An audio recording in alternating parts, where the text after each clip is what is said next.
Put an Argentinian in charge. Okay, guys, we are live.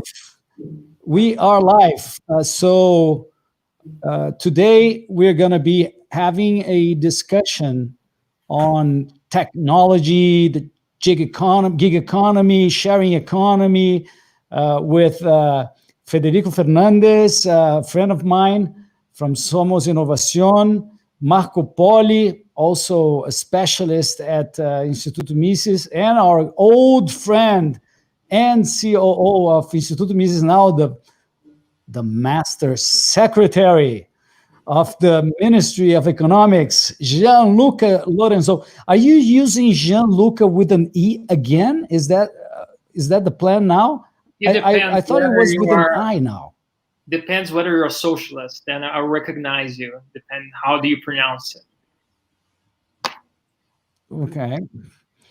Okay. So, all right. So the idea here is I would ask Federico to go first and tell us his vision on how can we deal, Federico, with the pandemic using technology, the gig economy, sharing economy. What is your view from outside of Brazil? And then we may have a discussion on what's happening in Brazil. How do you think going about that? Well, hello, Helio. Thank you very much for your kind introduction, for hosting this event. Thanks to, well, of course, to everyone in Mises Institute, Victor, Thais, that have been very helpful in this. It's great to have the Mises Brasil as part of Somos Innovación. And of course, thank you very much to our great speakers, to Marco for being here, to Mr. Secretary. I'm sure they'll both be great with the panel. Regarding your question, well, I mean, let's say it's quite easy to see that technology and innovation will be and necessarily will be a way forward to take us out of this mess. And and just to kickstart the conversation, and I'll try to take as little time as possible, I would like to present you the poll that Somos Innovación conducted, that we were supposed to present in March and April, but the pandemic had other ideas about what, let's say, Latin Americans feel about innovation. And before presenting the results, I'll be showing quickly a presentation just with certain graphs, a few words about what Somos Innovación is, what we want to do, and what's this document about. Somos Innovación is a network that is more or less a year old by now. It's comprised of more than 25 institutes, think tanks, and foundations, all of them in Latin America, from Mexico to Argentina and Chile. We are basically present in every Latin American country. We're still missing a couple in Central America. And the idea, as the name Somos Innovación or Somos Inovação conveys, is that we want to defend human creativity and innovation in our region. We want it to become a fertile land for innovation. In order to do this, well, we do lots of events like this one. We have a podcast, we have a website in which we publish very good articles every day. We are very active in social media. And let's say, but the idea of Somos Innovación is to work as a network of think tanks, trying to, let's say, give it an international support to what the local think tanks are doing regarding innovation in their own countries. And in that sense, we are extremely honored, and it's an absolute privilege to have the Mises Institute Brasil as one of our members and as the key member in Brazil a very important country in Latin America and in the world, to help us in this task to defend innovation. Federico, it's our privilege being partners with Somos Innovación, especially with you. So count on us in the project. And I think Brazil is going through a phase which is incredible. I think we have like 13 or 14 unicorns, and something is happening. Not only Brazil, also in Argentina, but I never thought that Brazil was going to have this as well. So count on us. We are into this, and it's really a privilege being a partner with you in Somos Innovación.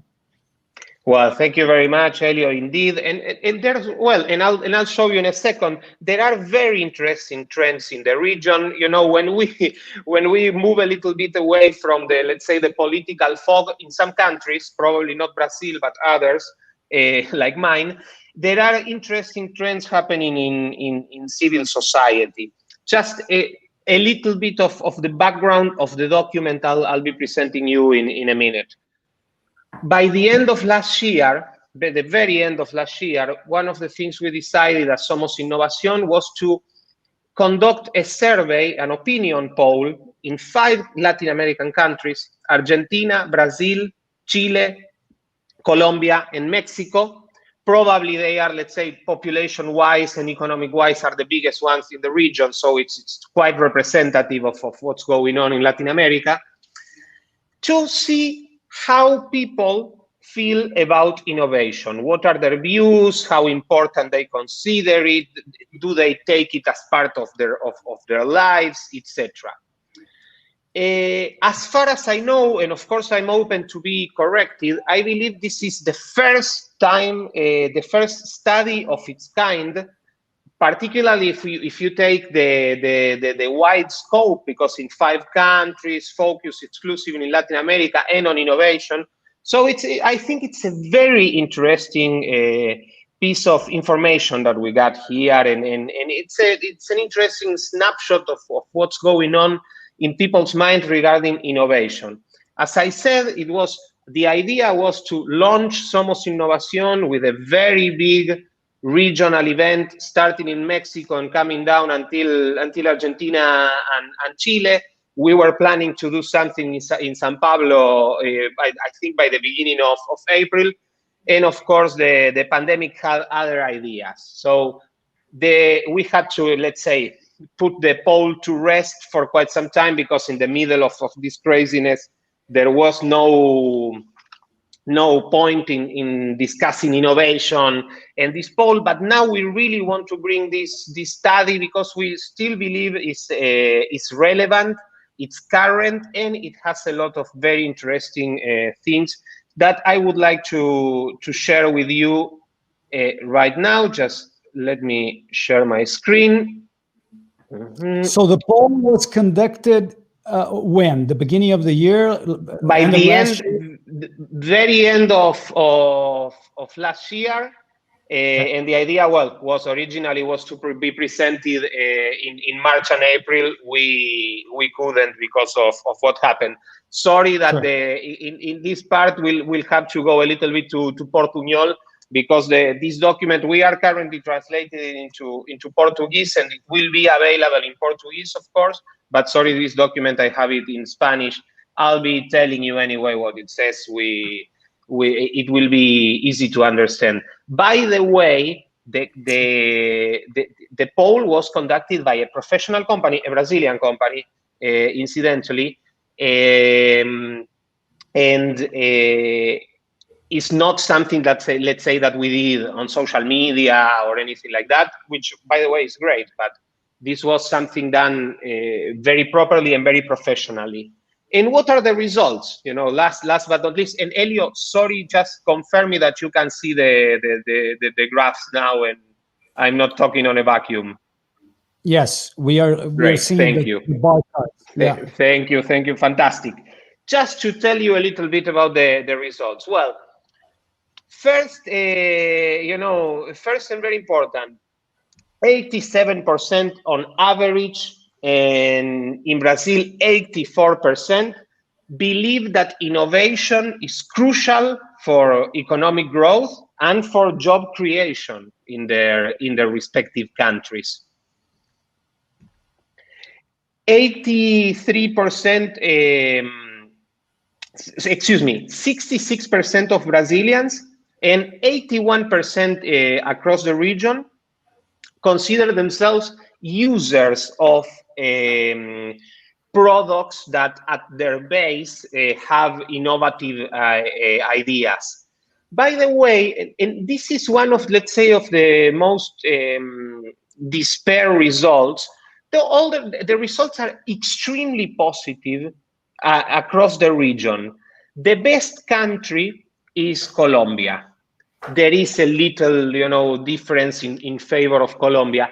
And unfortunately, I mean, and this is a little bit subjective, of course, but particularly regarding innovation, the worst results, of course, worst, take it relatively, were found in Brazil, closely followed by Argentina, by the way. But, and this is very important, and let's not, get on this particular one, the results in general are very similar across the region and extremely positive. 83% of Brazilians consider that a democracy should foment innovation. And why? Because this brings more freedom of choice to individuals, to citizens. This is very important because, well, the average across the region is 85, with Colombia with a staggering 90% agreement with this statement.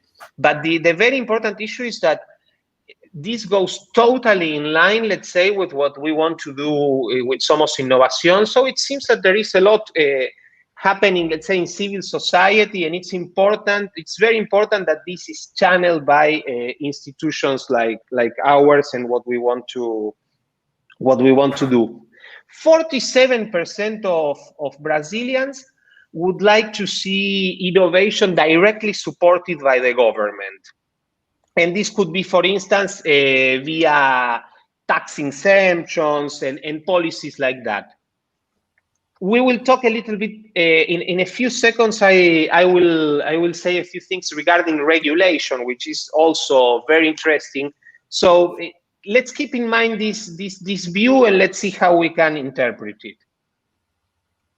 Well, 80% of or more in the region, 82 and 81 in Brazil, believe that the opinion of the public, the opinion of the users, the opinion of the people should be taken into consideration at the time of setting certain regulatory frameworks or regulations in general.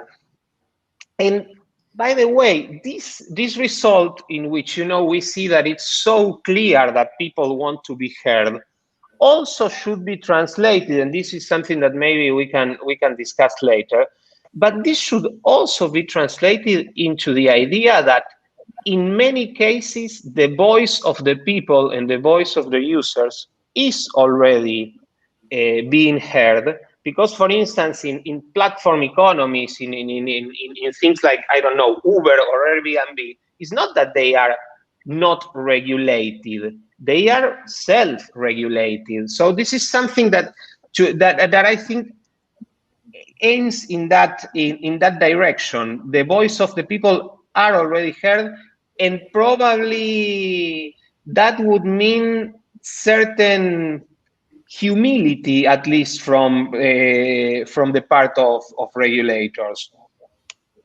73% of Brazilians thinks that bureaucracy stops innovation, and this I was presenting this to an Argentinian group yesterday, and I was saying that I think this result shows that the poll, has not been manipulated at all, because I mean this should be 100% in each of our countries. Probably, maybe not. Maybe in Chile they are a little bit better, but bureaucracy, yes, it totally stops innovation. And well, this is perceived. Excuse me, Helio? 77%. Are these crazy guys? I don't know. Out of a mental institution? What are these guys talking about? That's a good question.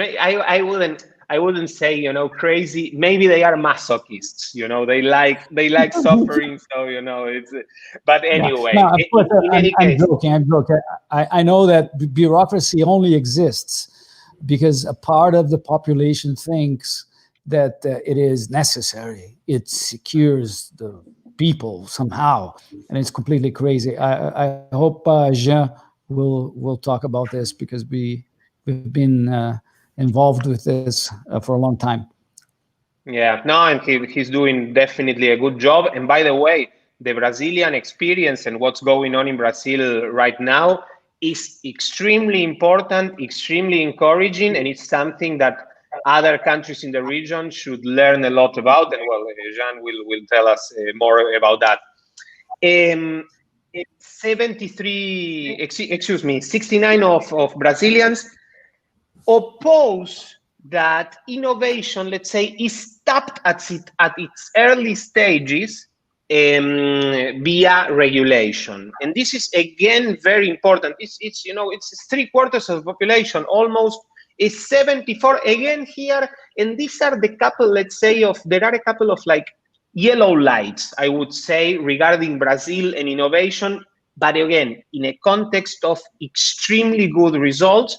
But here it's surprising again that they say the worst result, so to speak, is again found in Brazil, and is the only one that is below the 70% threshold.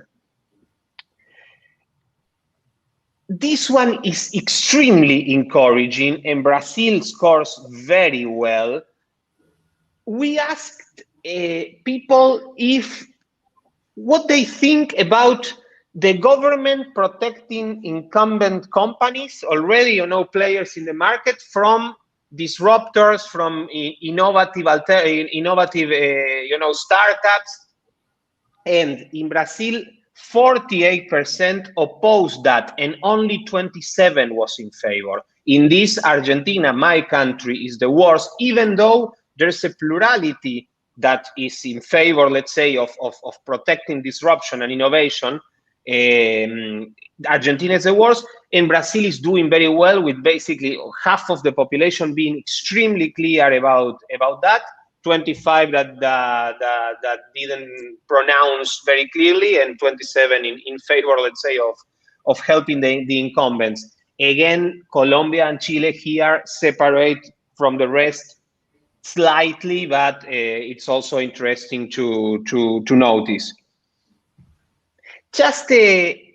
I would like to just point this example because I think it reflects very well many of the failures. I mean, and there are really a lot in our region, but many of the failures of how regulation sometimes proceeds and happens, and, you know, comes to existence. And this is in the case of vaping. Harm reduction is one of the issues that we care about in Somos Innovación, because we believe it's technology put into action to solve a problem, which is, you know, the consumption of tobacco being burnt. And many people... So people understand, I don't know if everyone knows what vaping is. So it's like the e-cigarettes that don't have smoke and things like that, right? Exactly. Vaping is, as you say, it's vapor. Instead, there is no combustion. And these are basically alternatives to help smokers. And according to many studies, they can be up to 95% safer than a traditional cigarette. And we see them as, let's say, technology and innovation trying to solve a really big problem, because, you know, really, nobody can deny that smoking traditional cigarettes, it's dangerous.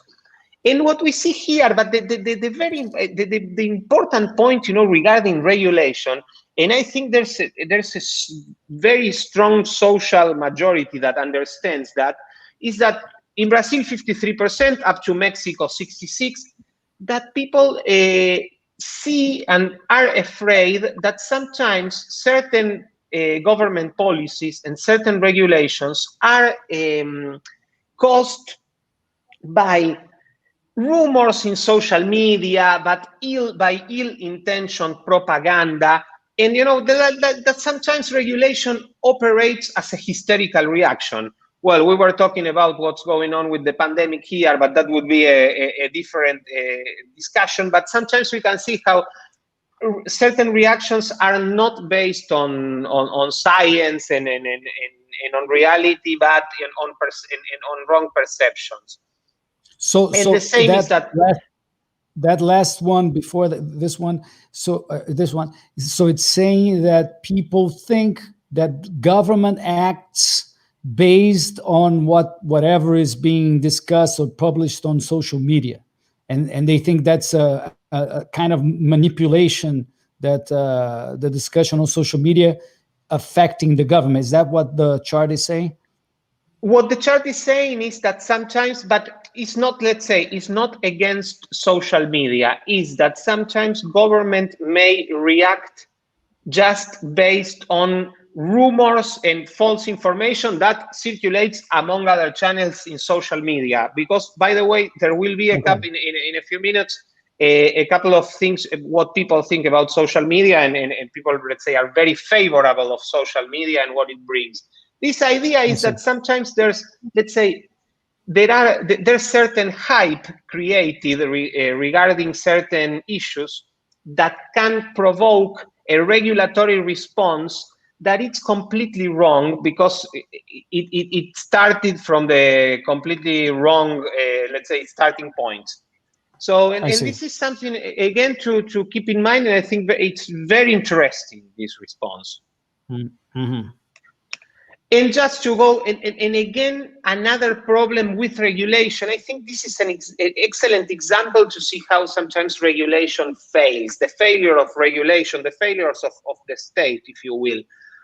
When you criminalize legitimate activities, what you are doing in the end is empowering real criminals, because you end up forcing people to go to black markets and things like that. So let's say prohibitions in general are not, of course, there are certain things that must be prohibited, but prohibition for adults usually are not the best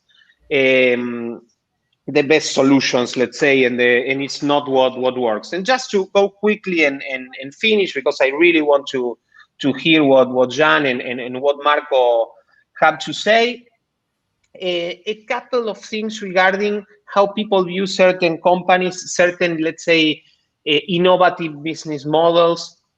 This is the case of Uber in Brazil. Well, at least people last year, at the very end of last year, they had very clear that Uber was legal. But this, again, has to do with regulation. You can see in other countries how that is not the case.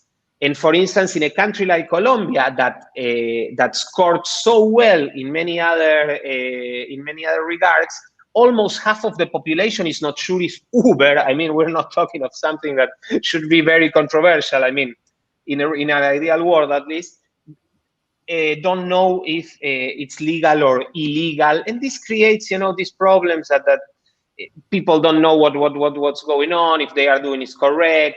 It, of course, when you have a lot of laws and regulation prohibiting everything, people tend not to respect them. So the law itself and regulation itself becomes, let's say, less important than when it should be. The perceptions about, apps like Rappi, Glovo, etc., things for delivery. In general, there's a perception that they are legal. You can see in Argentina, again, a hyper-regulated country, almost a third of the population don't know if these things are legal. Interesting, in Brazil, what you can see is almost half of the population were not sure what was the legal status of cryptocurrencies. And now, again, about social media. People, of course, everywhere believe that social media is legal, but, and this is also very important, there are huge majorities. And again, this is interesting that in Brazil is not 90-something% like everywhere else. nobody would like to see social media banned or restricted in any way. And this is, again, extremely encouraging. It seems that there is no social support and no social calls for any kind of prohibitionist wave. 90% in Mexico, 84% in Brazil, they don't want to see Uber, Cabify, Lyft, etc. Being banned in their own countries. The same with Airbnb, the same with the delivery apps, the same with, I mean, and this is a very brutally hit sector now because of the realities of the pandemics, but people were very favorable about the so-called budget airlines, and they didn't want to see them banned as well. And just two things to finish that also I think can spark some interesting discussions. We asked people how they saw education and the education system related regarding innovation, compared to what they offer to innovation. And they see it completely. They see their educational systems and education in their countries completely out of touch, let's say, regarding innovation. And this is something. And by the way, the Instituto Mises Brasil is an active force, let's say, in order to promote innovation in the sense of all the great things you do. And this is something that maybe could be a silver lining that we can take from the pandemic, in the sense that we are, the people who didn't know before this now know that getting knowledge is not necessary to go to a building. It's not, I mean, you don't need to go to a building. You don't need to go to the official apparatus of education.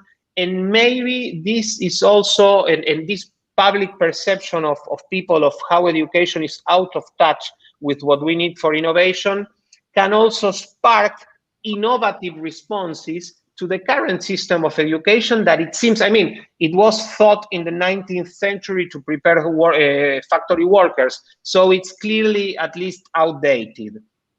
And last but not least, and as I said, this was done by a company, by a professional company, and we didn't ask directly about Somos Innovación, but it seems that there is, in the 5 countries that we polled, there is a perception, a very strong perception, that things like what we are doing with Somos Innovación, that there are civil society organizations that promote and defend innovation, is a good idea. So we're very happy that, let's say, we feel that we are responding to a major claim. Just a very quick takeaway of everything that we've discussed. We feel that there are majorities in all of our countries that favor innovation, that they don't want to see innovation strangled or choked by regulation, not in its first steps and not in general. And we want to be civilized, to bring visibility to these people. And we want also, let's say, the attitudes and the things that happen in the public sector to mirror this feeling in the general society. Of course, it's a big challenge, but it's very important. We have to, let's say, bring visibility to these majorities and not let that organized but very small lobbies and very small groups sometimes have certain regulatory achievements that they shouldn't. So thank you very much. Excellent, Federico. What an impressive poll that you conducted. It's really interesting. It strikes me mostly that though there are clear dissimilarities across Latin America, most of the countries are thinking the same, which is very impressive. We didn't see like very diverging bar charts over there. So it's interesting that all the countries bear a striking similarity. And I was mentioning before I moved to Marco I was mentioning in the beginning what's happening with the environment and innovation in Brazil. I was the other day in a panel with Instituto de Formação de Líderes, in which Hernan Kazar from Kazakh Ventures was one of the founders of Mercado Livre, and he on his portfolio today, if he's a VC today, on his portfolio he has like 5 or 6 unicorns in Brazil. You had Cristina Junqueira, a founder of Nubank, which is already a $10 billion innovative bank disruptor, let's call it like that, already with 2 products. Usually, these companies have one nice product that they deliver, and they are already on the second one and going for a third product. And also Florian Hagenbuch, which is the founder of Loft, and he sold his printing business before. He's not the Brazilian guy. He came to Brazil because he thought it was a new frontier, and he actually made an amazing job. And also our old friend Jeffrey Tucker. And it's amazing what's happening here with the innovation in general, and all this these companies, very successful. Brazil has always been a very entrepreneurial country, but it's like it's like a beetle. You don't understand how it flies with such a small wings and heavy body, because of the bureaucracy that Judd is going to talk about. So it's surprising that we have this happening in Brazil. It's amazing because it foments more ventures now, because this money is coming again after more companies, and people believe after the pioneers. So amazing what's happening. And you mentioned, Federico, Instituto Mises Brasil was being a player in this, and we were, for example, migrating our postgrad, which is already in this 5th edition. We're doing a hybrid model before the pandemic, present and distance learning. And then we just switched the key and migrated completely to distance learning. And it's been a very interesting experience. Of course, the distribution of content and books went through the roofs during the COVID, which is great.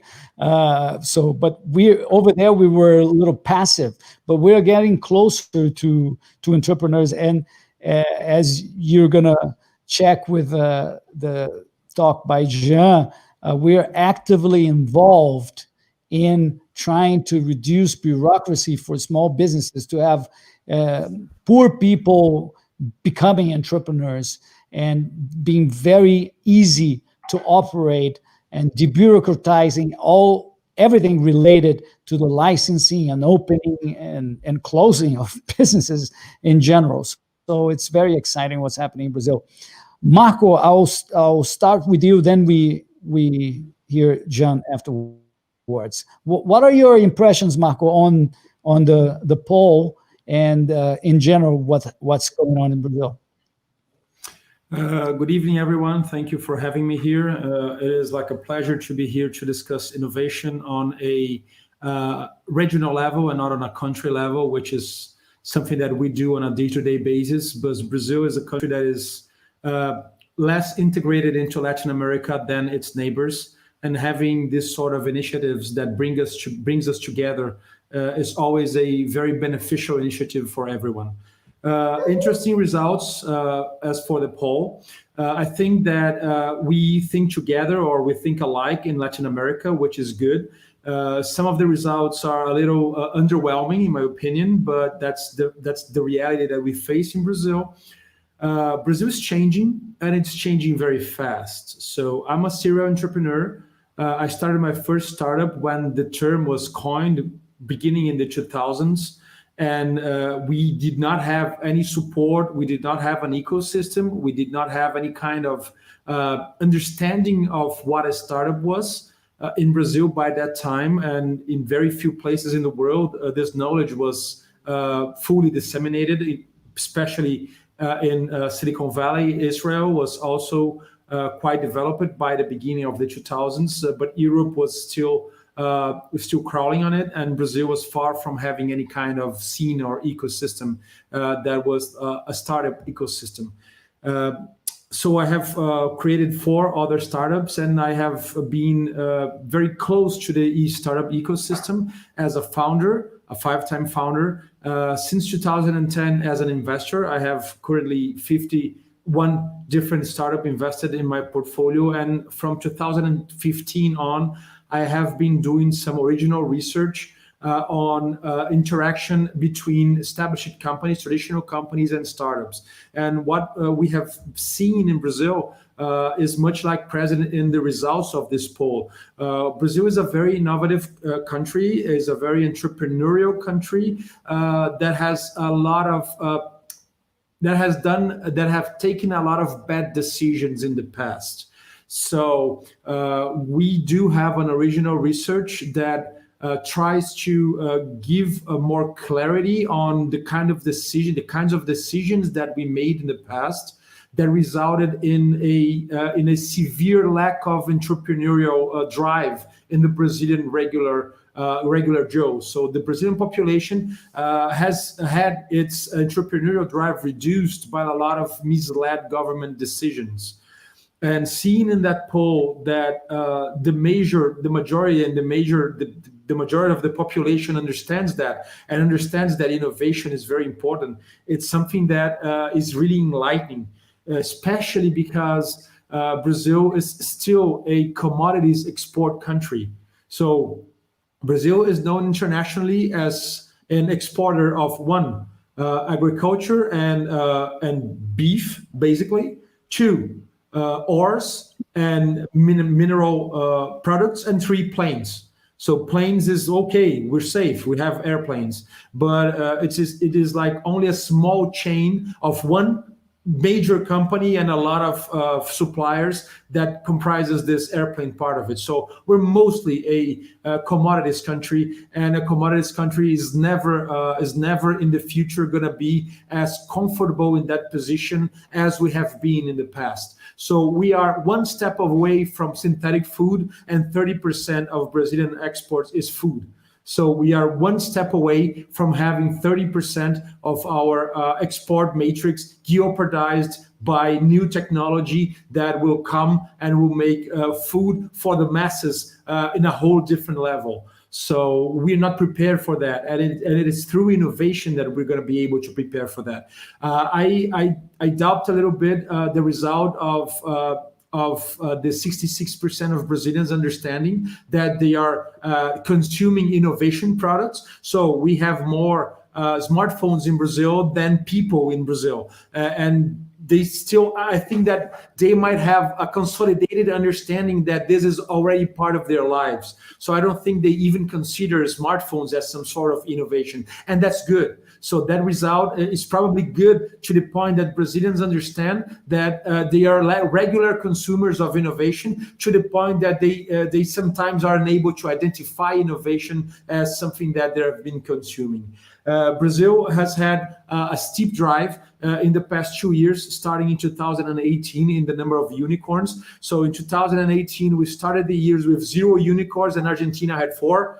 3 of them made in Brazil. So the 3 of them were forged in Brazil. One is like a pure Argentinian unicorn. 3 of the Argentinian unicorns were Brazilians, and we ended up 2018 with 9 of them, and we ended up 2019 with 11 of them, and we now have more than 12 or 13 unicorns going on in Brazil. So we were a slow starter, but once we did it, the ecosystem is getting a lot of momentum, and it's like huge now. We have CASE, which is an event that's going to be happening next month, which is the biggest startup event in Latin America already. It had more than 8,000 people throughout its 2 days of gathering of the event. So now it's going to be online. We expect to have no less than this number of people around. So Brazil is even more the startup country. We have matched last year. We have matched our benchmark in number of unicorns. So the United States had 60-something, China had 40-something, Brazil and Germany were tied in number 3 as for unicorn generations in 2018, with 5 unicorns each. Israel, which was for a long time our benchmark in innovation and startups, only had 4. So in 2018, we have a deep change in scenario. So the playing field is completely different. We have a lot of government regulation that holds us back, but people like Geanluca in government are working hard to change this kind of regulation and legislation. We are light years from being competitive in an international level, but we are much better than we were 2 or 3 years ago when this problem was not solved. So I really think that the results of the poll shows that Brazil is a very innovative country. We have a very innovative people, and what we really lack is an appropriate business environment that is mostly faulted by wrong government decisions in the past that are being revisited by this current government and by this current Congress, and then will hopefully be changed and make us in an even better country for innovation, and we might take our place internationally as a startup country. Noticing that we were already number 3, tied with Germany in the number of unicorns, was in 2010. So it was a game changer. Brazil has its place in the international community as for startups and startup generation. So now what we need really is a better business environment so we can challenge even more, and we can surpass Germany and not be tied to Germany anymore, and we can go after the USA and China. And having an integration with our neighboring countries is something that Brazil has never been good at. And if we have like a lot more proximity with our neighboring country, we could be able to double our consumer market and become even better innovators and have even an even bigger number of startups going on. Yeah, thank you, Marco. Yes, I think you're right that a lot of these unicorns are developing and rolling out in other countries in Latin America, having cross-country initiatives. So, okay, Jean, please. What have you been doing to promote innovation in Brazil? Thank you, Helio, and thank you, Marco and Federico. I mean, it's really nice to talk after you guys, because I guess you have the knowledge on the sector who produces, right? We call it in here inside the government, we're changing it. We're calling here the productive sector, what we may call the private sector, because it's where things actually happen. And so I feel very humble in what I can actually say and add to the conversation, because I am in the non-productive sector. I'm here with the regulators and with the bureaucracy and with the whole state apparatus, which, as you know, is very anti-innovation. So in order to give you a brief vision of what are we doing and how things really are inside the government, I'm going to tell you a little tale that happened a couple months ago. So we are basically saying, through the Economic Freedom Act and through what we call licensing 4.0, which is our deregulation program for licensing, we're saying that if there is not a risk associated with something, you cannot have a license for it.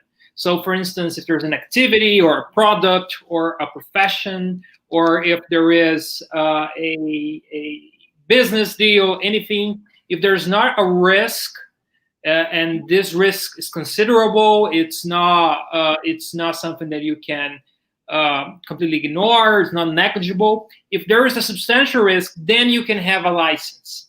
Otherwise, you cannot have it, because right now we have the most licenses in the world. We have it's the worst environment. So we needed a strategy to change that. So we decided that this is the best, because, you know, it's all about risk management. It's like as you do in a company, you're going to have 2 axes. You're going to see which is the probable damage of some incident and how probable is that incident.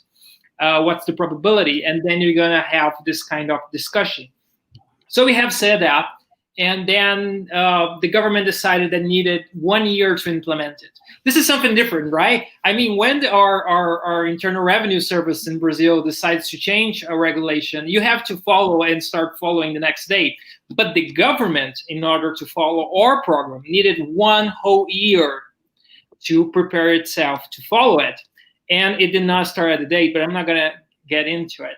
So, okay, so our regulator over products was doing the research and decided what did not have any relationship with risks, and then it should simply be eliminated as a licensing procedure. So they decided that the lighter, you know, guys have a lighter there. I don't smoke, but most people have a lighter. And that lighter has a little stamp in Brazil, a hologram stamp, right? Is something that watches also have. And they have it when they are imported. So for instance, if you're importing a lighter, you have to open the box, examine each and every one of them, and put a small stamp, holographic stamp on them. This is why if you go to any supermarket at the corner of your street, you're gonna see that. So the regulator said, you know, a lighter never killed anyone that we know in the last couple of years. It doesn't compare to why we have licenses. Like we have licenses if you have a whole gasoline or a whole oil barrier or something, a cylindric, enormous, then you can have more than one person getting hurt. I mean, you have to be really stupid to get hurt by a lighter. And no other country in the world have the regulation. So we're going to extinguish it. It doesn't make any sense. So it's not related to risk. There's not going to have that kind of licensing, which is this I just mentioned it. The word in English now, it's out of my mind. But you know, the sticker, this little sticker that goes in the lighter. So the representatives from the sector came to us, and it was absolutely the end of the world for them. I mean, kids were going to die. Buildings were going to explode because, you know, you wouldn't have that control. I mean, the lighter wouldn't have that state sanctioned which industry? Stamp. The retailers, the producers of lighters, the importer, who was? I'm not going to go as far as that because they're not going to be in trouble. I'm already too much in trouble here in the government. Because I thought before coming that our industry in Brazil was addicted to subsidies and was addicted to government money. There's nothing in comparison to our industry addiction to regulation. Nothing. You guys have no idea of how capture is the Brazilian regulation. It does not have a parallel in any other country in the world. Actually, it has in Argentina. Argentina is the only country that we beat in the regulation quality index, which is the PMR by the OECD. It's probably a lie. Don't be too happy. It's terrible. No, don't jump for joy because it's probably doesn't. It's a mistake. You know, from chairs to iron states and to everything you can think of. There is a regulation in Brazil that does not exist in any other place in the world, and it makes absolutely impossible for other players to compete with. So we're changing that. And there's one other things that this kind of regulation does is it makes very hard for you to innovate for two reasons. One, because it makes it higher the cost of production in Brazil. We have what we call Brazil cost, which is the difference between the average production of cost in Brazil and the average country of OECD, which is estimated in 1.5 trillion reais per year. This is what would be different if we were an OECD country, which, by the way, have a very expensive regulation. We're talking about Europe. We're talking about France. So, you know, those guys love a regulation. So we're not even talking about competitive countries. We're not talking about the Eastern Asian countries. So here's the thing. We need to change that. So we're going to tackle this in different fronts, right? One front that we're tackling right now is the overall regulatory state. So we're having a reset. And you guys are seeing a lot of those news in the media because it started yesterday.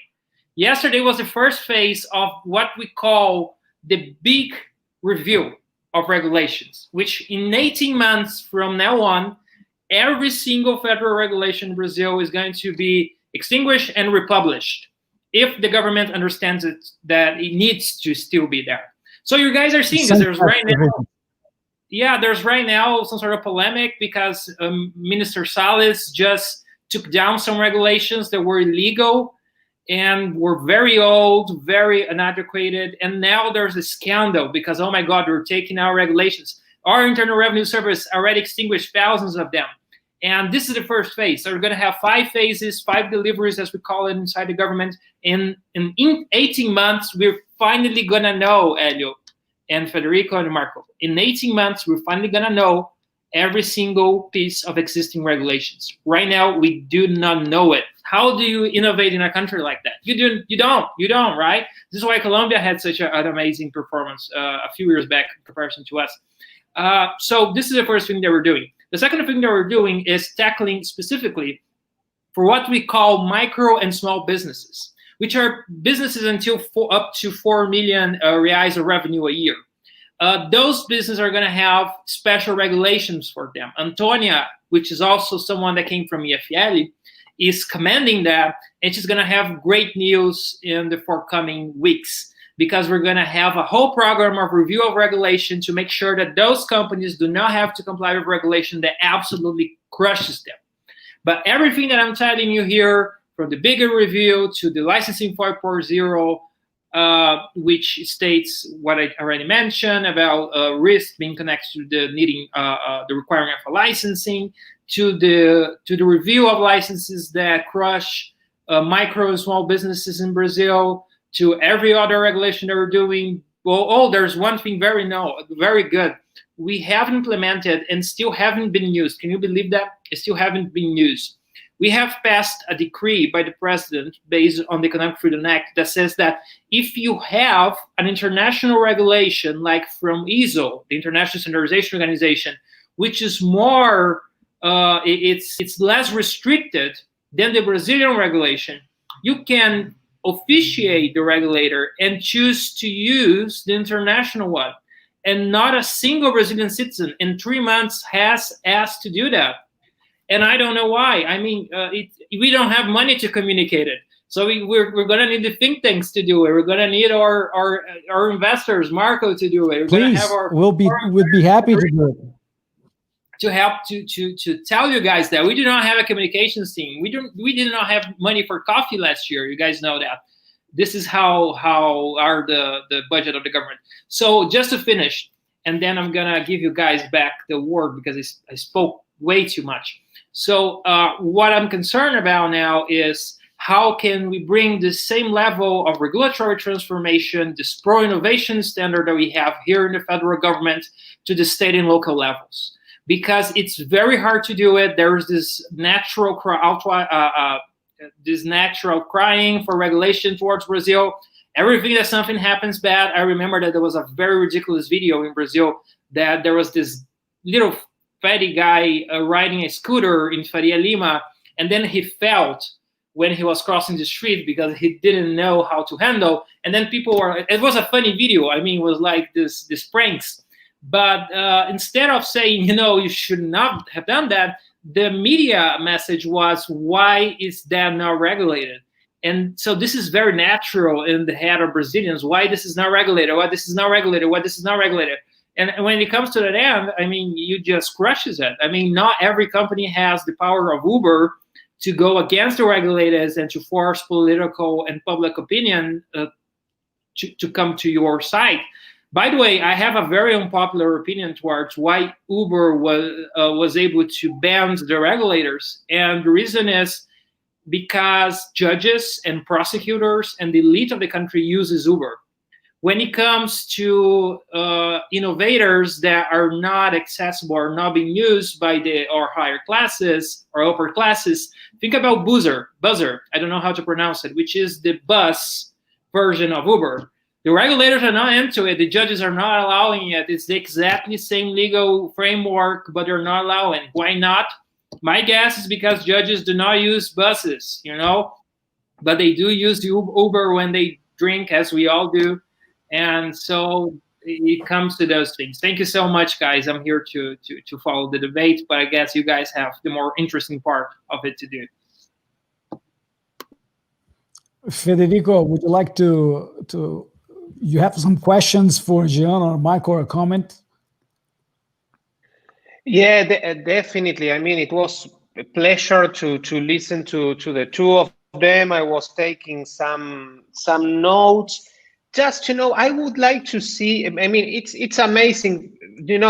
For on the one hand, we have Marco, who is a researcher and an investor. It's almost like a Renaissance man. That's really, and we have someone in the government actively trying to destroy regulations. So really, I mean, this panel is of very unique people, almost, heroes. So thank you again, Helio, for assembling this. What I was thinking, when I was listening very carefully to the two of them, taking notes, and one of the things I was thinking, I found very interesting and encouraging what Marco mentioned about how innovation has been internalized in Brazil. So, that 66% has to do with that. My other question is, I mean, and in Brazil maybe is showing us the way. We see that the region, at least in the civil society part, the results were quite compact, let's say. And you see that there are majorities, I dare to say, that really favor innovation. And for instance, in Brazil, it seems it's starting to happening. Will this? Do you see this as a way to, let's say, start the alertness of politicians, that some of them at least will realize, hey, there's a huge constituency there of people who really want to be left alone by regulation, who really enjoy innovation, who know it's the way of the future, who know it's the way, as Marco also mentioned, that will solve, let's say, the issues that we will have in the coming future, because we won't be able in any of our countries to be only commodity export countries. How do you see that? Because that makes me extremely optimistic for the future. And what Geanluca and many others are doing in Brazil, I think it's a hint of what's coming or what could be coming if politicians respond to this demand. If I can just start by answering it. It's interesting, Federico. It is the first time in memory, and probably the first time in history, that we have both a government and a legislature and a Congress that have people that are really caring and understanding the issues with innovation and entrepreneurship.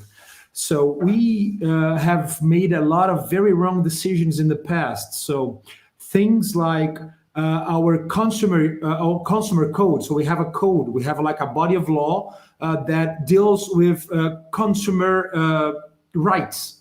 And one of the things that was very, very misguided in this particular piece of legislation is that it just made every single shareholder of any Brazilian corporation liable for any debt that this corporation might have. So we had like 100 or more years of corporations, and then corporations was the concept of a corporation was dismantled in the 90s because they were trying to help the people, and corporations would be hurting their clients and their customers if they did not deliver, or if they did not have the appropriate funds to compensate them for any wrongdoing on any problems in products. So this particular piece of law that became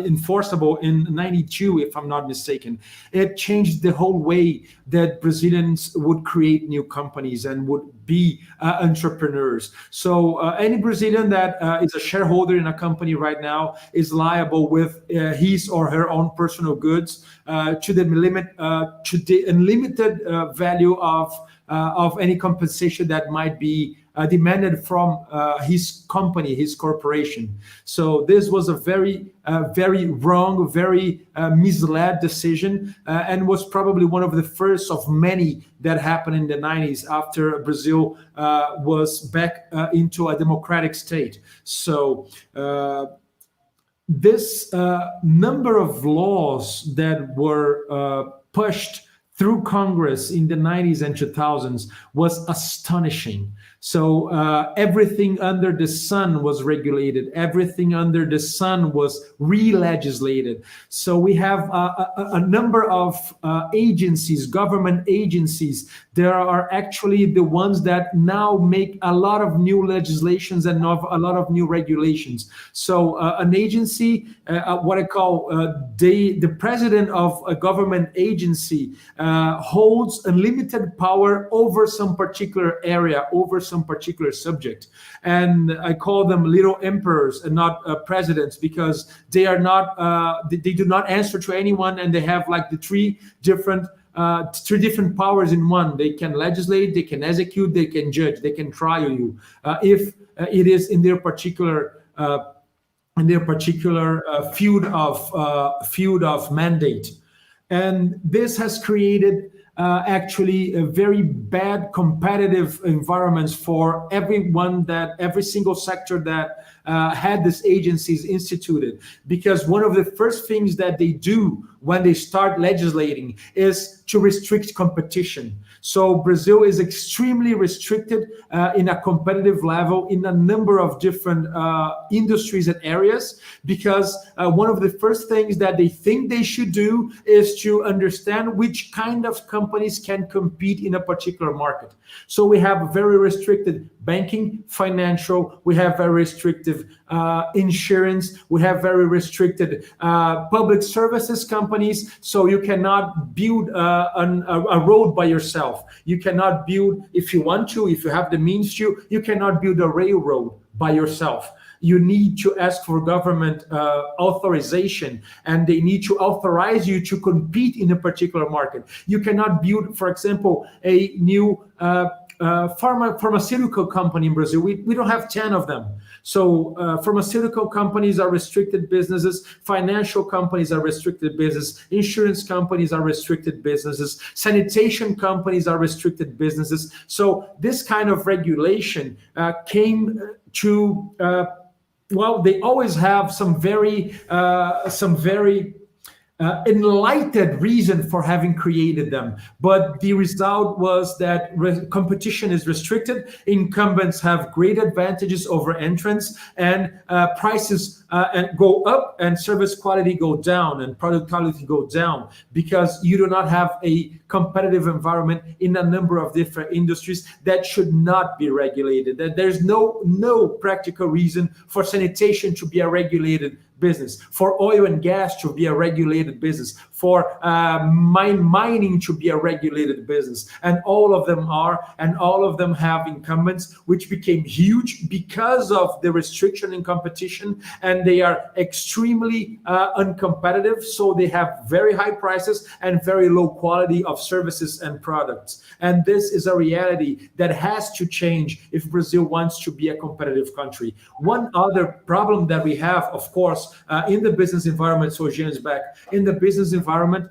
is the acquiring of startup and innovative products by the government. When your government is roughly 40% of your economy, and this government of yours is not allowed to buy innovation, so they are only allowed to buy things that are pretty well established and they know precisely what it is. So it can go into a reverse auction or into an auction to the market.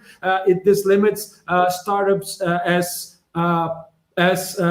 solution providers or product providers or sellers to every sort of government. So we need a new way of buying of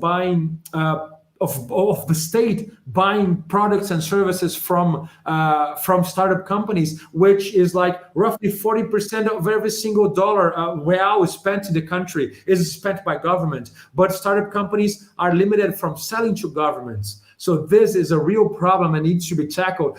Also coming from legislation enacted in the 90s. So in the 90s were like a hellhole of legislations for innovation, entrepreneurship, and startups. So a number of them needs to be reviewed. We have a new Congress, and this Congress is much more prone to understanding the needs of startup companies. So we have a digital citizenship front in Congress that has a number of congressmen that are sensitive to entrepreneurial demands, to digital demands, to startup demands, and are pushing a lot of legislation in Congress very fast. That is like something that is unheard of in Brazilian history. So we never had legislation that were going into the freedom side of it and not into the regulation side of it. And this is the first time in memory and probably in history that we have a Congress and a government that is passing legislation to reduce bureaucracy burden, to reduce regulation, and reduce the need of red tape and the need of licensing for new businesses, new business model, and new companies. That's something that is unheard of in Brazilian history, at least in memory, and that is the first time that is happening. So this is a game changer for Brazil, for the country, as to innovation and as to entrepreneurship. This is like amazing job being done by current government and current Congress. I completely agree. It's everything what's happening as far as what Jean is doing, and some of our friends that are at the Ministry of Economics. So this is a complete game changer for business in Brazil. And Jean had a problem. He had a blackout over there. Probably the agency, the energy agency, cut his slide. You know, the non-productive sector. So it's only fair that Jean gets a blackout. So yeah, now you're back. I don't know if you followed the discussion. You care to mention anything, or should Federico continue? And so we have some questions. I'll ask some questions. We have another 20 minutes or so, and I'll address some of the questions as soon as you finish. So I guess I wasn't able actually to understand exactly what you guys were talking about. We are having blackouts here because, you know, it's the record high temperatures in here. So everyone's in their air conditioning, and the agency didn't think that something should be changed. I'm joking. I don't know if it's the agency or it's a distributor or it was our building. It's about the question that just popped in the screen about Nordic. No, that's not. We're not talking about this so far. So let Federico follow, and then later on I'll jump. Okay, maybe Federico has a question for Jean or something. I don't know. Yeah, happily. But I mean, if there are questions from the audience, we can go to that. But in Jean, I should have done my homework, you know, before this talk. But can you elaborate a little bit more? Because I think it's a really revolutionary idea. What you said about what's going on with regulation in Brazil, that most of it is going to be extinguished, and hopefully just a little bit of it will be brought back to life again. So it's a sunset. Jean will talk about. So there's a sunset of all regulation, and then they have to enact again, which is a complicated matter. Jean. Yes. So that's basically it. I mean, we do not have a knowledge, understanding of what is still valid in Brazil, what is still in force. I'll give an example. Until 1995 in Brazil was a common practice to end legislation and regulation saying something like this. And everything that goes against it, it's no longer in force. But what is against it? What is not against it? We do not know. You know, how do you manage to go for that? So we have this regulatory stock that we do not know of. And most importantly, we have a lot of regulation that shouldn't be existing. And we have conflicting regulation. I mean, we have regulation that use some concepts in one time and another in very different ways. So we have drafted this program, which we call the Big Review, Revisaço, which is the federal norms review. And it's designed to, in 18 months, through 5 delivery phases and using 3 different requirements to make sure that everything is going to have to be extinguished and then republished if the regulator thinks so. So it's 3 things basically that a regulator has to do. First of all, he has to map every existing regulation through the times of the Imperial Brazil. By the way, I'm not going to say which regulator, but there are some regulators that are going back to the Empire time and going through what we call here the official diary, which is something that since the emperor times, the government would publish its regulation, and going since then to say, oh, you know, this day had a regulation that we did not know of, and they're doing that because they do not have a database of their own regulation. So this phase one, right? It's mapping. The second phase is reviewing, which is to make sure that every regulation is either legal, it complies with the most modern market standards, and it's not conflicting, and it makes sense with the rest of the regulation and should stay. But this is very tricky because most regulators think that the whole regulation should continue to exist. So this is where public participation enters.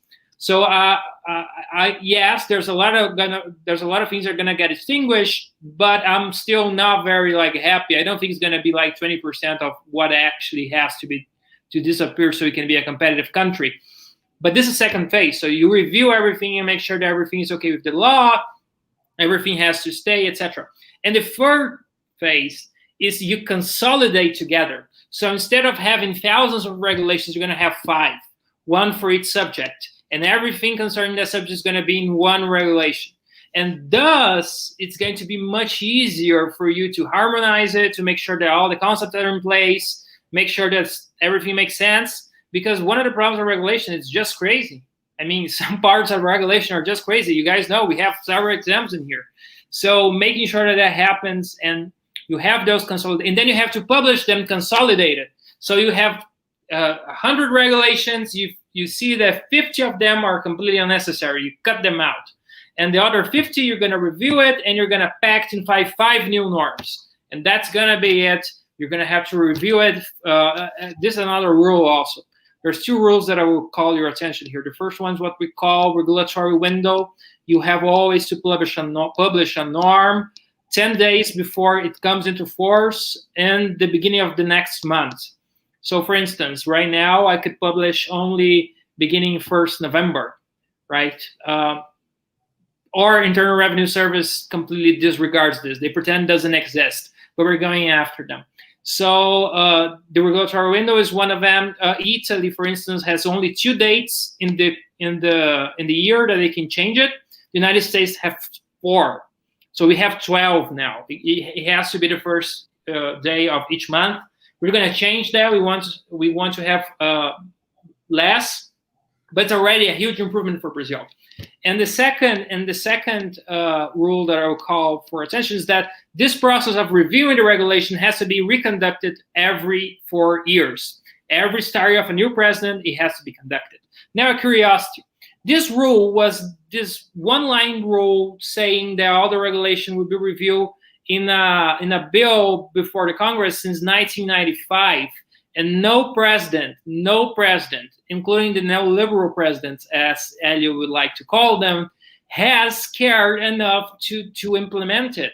So there was that line that said that that's all that we needed in a bill, right? It said that it had to be reviewed and it had to be consolidated. Did not have any rules, did not have procedures, did not have requirements. So we just put that into motion. Finally, someone taking regulation serious in this country, and that's our government. I mean, it's not only me, not defending the government, but saying that we are moving in places that were not even touched before, which makes us very happy. Jean, there's a question here by Dav. Doesn't the process of reviewing the regulation depend on the legislators? No, we're talking specifically about regulations that are from regulators. Just how can I put this? Is what we call under legal norms. Infralegal? Infralegal. I don't know if that expression exists in English, so this is why I tried under legal. Okay, but let's say infralegal. What's the thing here? You have the acts of law passed by Congress, right? The bills, and then you have the regulations, which is where the devil resides. It's where the revenue services has all these regulations, the labor regulations, which are terrible. If you think that our CLT or our bill of labor rights is terrible, you haven't seen our regulations. It's terrible, our labor regulations. The environmental regulations, and so on. I mean, the technical ones, the customs regulation, which basically makes it very hard for anyone to import different products to Brazil, and so on. I couldn't mention them. We don't even know how many of them there are, and that's very bad for innovation. I mean, the regulatory sanitation and health rules in Brazil from Anvisa basically do not allow health techs in Brazil, and it's very hard to be a health tech in Brazil, and we have to change that, and we're talking to them. Same thing was true about the banking system. It was very hard to have a fintech in Brazil, but then the central bank did some regulatory changes a couple of years ago, and now it's much better. Now we're talking with our version of Securities Exchange Commission here in Brazil, which we call CVM, so they can also have a different environment, so we can have more kind of innovation in the sector. And that goes to every sector. I mean, innovation comes where there is disruption. I mean, it comes when there is this, let's say, this gray area between regulation and established markets. So if you have a regulation that's only for establishing markets, you're gonna crush innovation. And that's what Brazil does. Jean, let me have a follow-through question. Actually, I'll ask you to clarify something for the public and for Federico. Federico, my father went to government back in 1980 to debureaucratize the country. So we're following on his steps right now. And at the time, he created the concept of micro and small businesses. And he then was able to convince Congress and the Brazilian IRS to exempt some of the federal taxes on these companies, and eventually convince the states and municipalities to get in the same concept. And the concept was, if you are a very small company, you're probably going to be on the informal market anyhow. This is not something that the government was going to collect in taxes. People are not going to pay it. So it's a way to promote innovation and entrepreneurship. This system became a little bit of a Frankenstein over time. We still have it. It's called the Simples.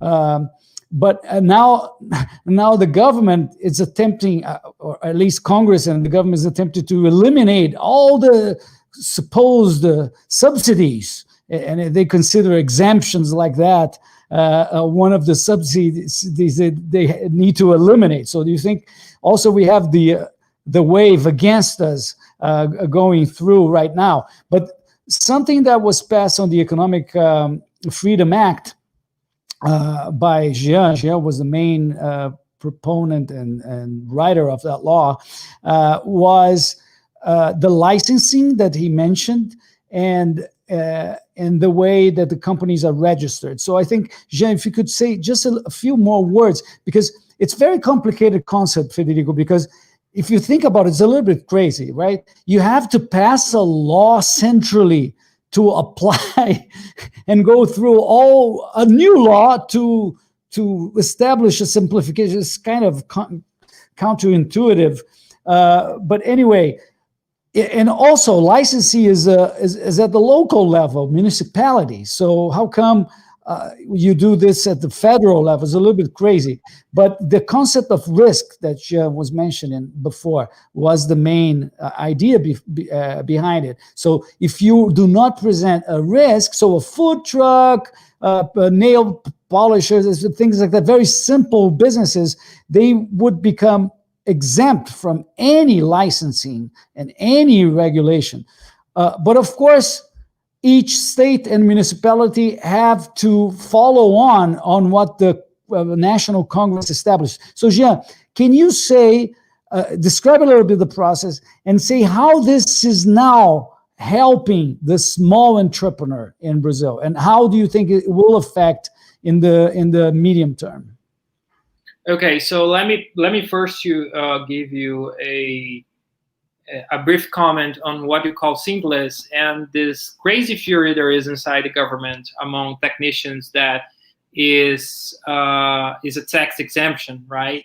That you're losing money by keeping a system like Simples. So it's so stupid to imagine that they could comply with the complex tax system that would exist if something like Simples wouldn't exist. which is this lowered, simplified version of text. Even it's very interesting to actually get to know it.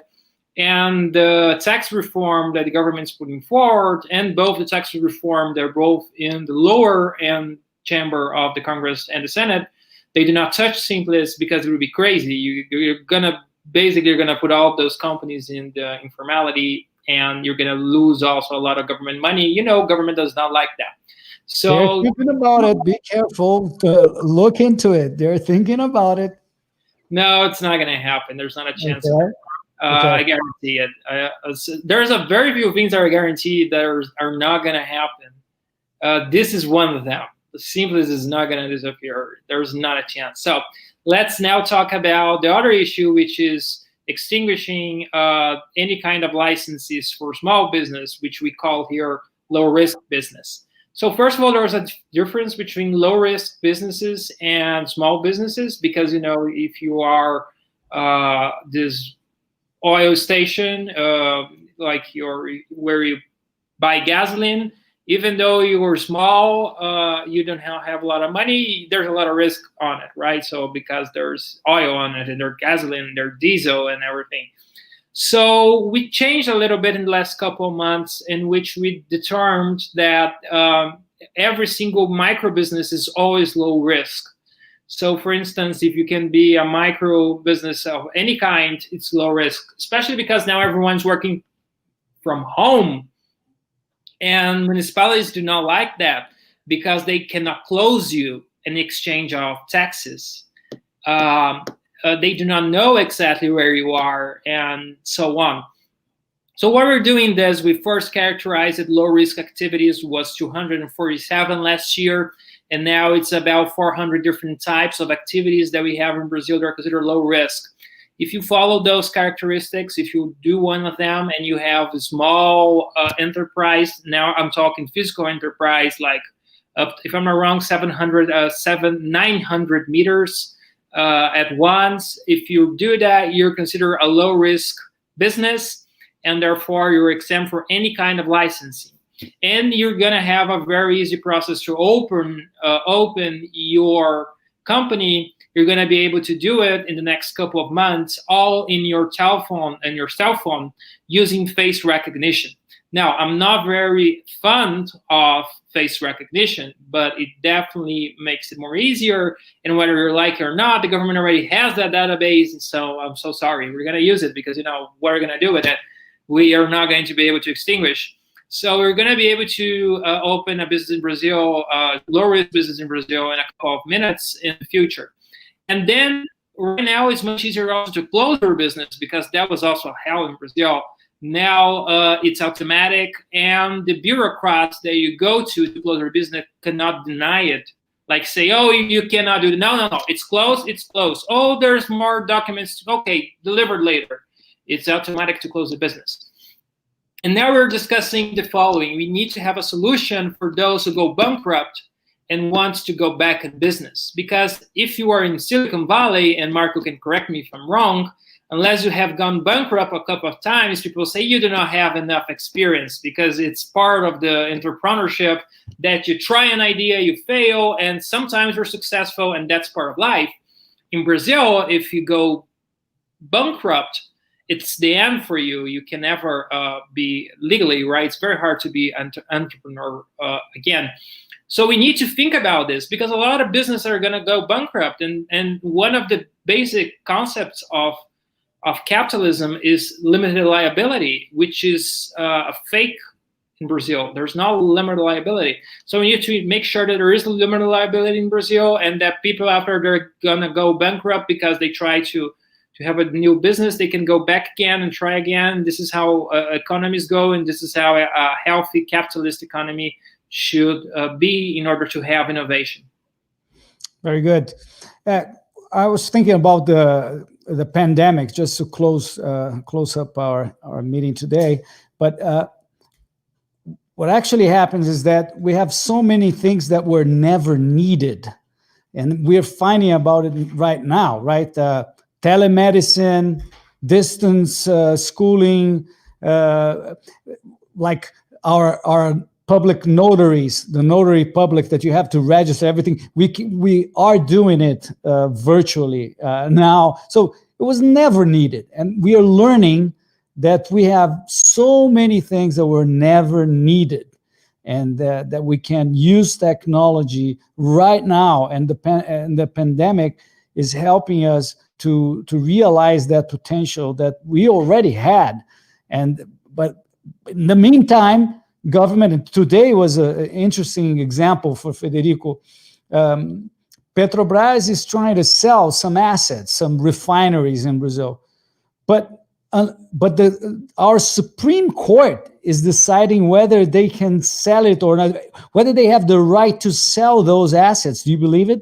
So today, after 3 negative votes on the preliminary injunction, the other guy canceled the injunction, the president. I don't know what happened exactly, but anyway, now Petrobras, after some litigation, will be able to sell some assets. So you see how 2 different worlds we have in Brazil. We're doing many things at the micro level, but the big picture is still so like a dinosaur. So Federico and Marco, would you care to have some last words, last thoughts?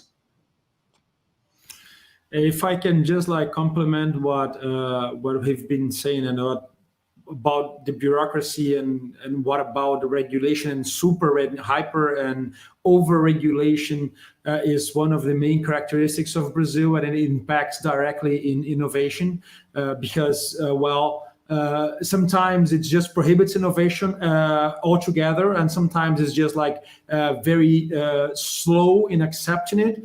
Or very costly to accept it. So Brazil is a country that needs an average of 2,200 hours just to fill in an average company's bureaucracy. That's twice the second worst country in the world. So we're talking about something that is very different from the rest of Latin America, where countries have a lot of red tape, but Brazil is something that is insane in red tape. So it's twice the second worst red tape in the world for companies. It's something that needs to be explicitated, needs to be verbalized. We are insanely bureaucratic. It's not like we're very bureaucratic. We're just dysfunctionally bureaucratic towards innovation and towards small and medium businesses. And that's considering every single step that has been benefited from being a small and medium company. So even with all the goodies that the small and medium business receive from government, we are still twice the worst country in the world in terms of red tape and bureaucracy. So this is changing at a fast pace, much due to Geanluca's efforts and their team and his team and the new Ministry of Economics team that is doing a terrific job in trying to give a more agile, a more up down to the floor to companies. Brazil is a country that deeply needs innovation and deeply needs entrepreneurship, and it's coming fast, and the market is changing and it's changing fast, and government is perceiving that as something that needs to be done. Present government is very different from the previous ones. Previous governments enacted some very bad legislation until 2016, very bad ones. From 2016 on, we haven't seen very good ones being enacted, but we have to counter 130 years of statism, of very misled legislation and regulation. And legislation is bad and regulation is worse, but starting to fix regulation in initiatives like the ones that Geanluca is part of is a very good beginning for the country, but it needs to be done.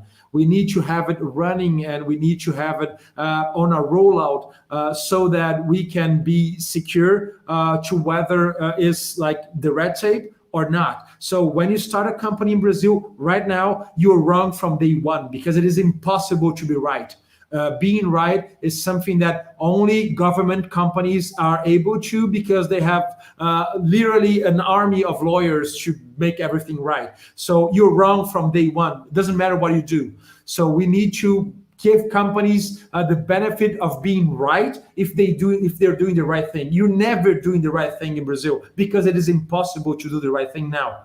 So at this time, the right thing is something that no one really knows what it is. So you can find wrongdoings in whatever you do in a company. So it doesn't matter if you're hiring someone, if you're selling something, if you're like making some publicity of your products and services, you're always wrong, because it is so complex and so unintelligible that it is impossible to do the right thing. So what entrepreneurs need is to know what the right thing is, and knowing what the right thing is having concise, is having regulation that is comprehensible, that is easy to navigate, and that is like altogether beneficial to the country, and not what we have now. So I think everyone is doing a terrific job. We are a very different country now than we were in 2016 as to entrepreneurship and as to startups and as to innovation. And we're becoming a much better country on a daily basis. So this effort needs to be